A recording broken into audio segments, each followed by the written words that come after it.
Hoje estamos no fundo da minha casa e a gente vai fazer aqui, eu e minha esposa, um vídeo um pouquinho diferente aí pra vocês. Oi pessoal, essa aqui, deixa eu apresentar pra vocês, é meu sapatinho de judia. Eu plantei essa planta nesse cantinho aqui, próximo ao pilar. E os meus planos é que ela cobrisse o pilar e deixasse tudo verdinho. Só que eu não levei em conta os planos da minha plantinha. E ela decidiu ir bem mais longe. Então hoje a gente tá mexendo com um suporte, um pergolado suspenso, na verdade, que a gente vai colocar do final do corredor até o teto da cozinha, para que ela tenha espaço e ela possa crescer bonita e saudável. Então acompanha a gente aí que a gente vai estar mostrando passo a passo para vocês aí de como que a gente vai estar fazendo, né? Então aqui é a visão da churrasqueira para a cozinha, né? Ela tá no plano já praticamente a passagem. Vai ser um vídeo bem legal. Vai estar usando basicamente esses cachilhos de portas aí que estão sem aproveitar, né? A gente estaria usando até para queimar, né? A gente vai acabar aproveitando eles aí para fazer a estrutura.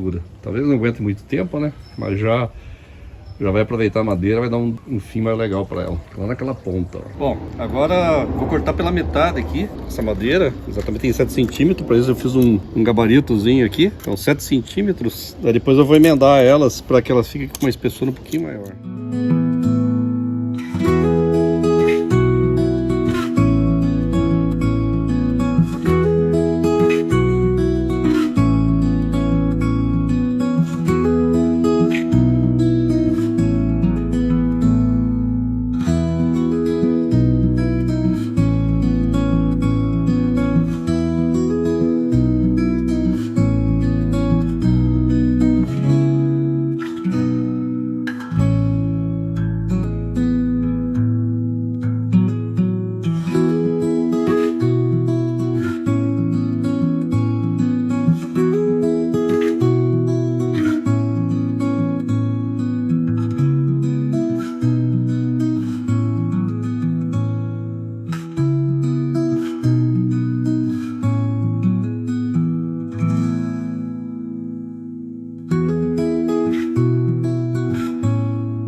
Bom, agora vamos para a etapa de retirada da planta.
gente terminou de colocar a grandona no lugar, ficou muito lindo. Infelizmente, por mais cuidado que a gente tenha tomado, ela sofre um pouco, alguns galhos acabam se rompendo, mas daqui uns dias ela vai estar maravilhosa em um lugar novo, na casa nova dela. A gente acabou prendendo ela aqui também com umas cordas para firmar ela no pilar, porque ela ficou muito solta aqui. E aqui eu vou deixar, tem uma cerquinha que é para os cachorros não pularem aqui e quebrar minhas hortênsias. E eu tô deixando que ela suba aqui na cerquinha também, ó. Então ela vai ficar uma cerquinha toda verde aqui do lado da minha fonte. E é isso, pessoal. Aqui do lado a gente tem a jabuticabeira também, que tá linda. É um filhote de jabuticabeira, na verdade. Tá começando a soltar as primeiras frutas. E é isso, nosso pequeno paraíso.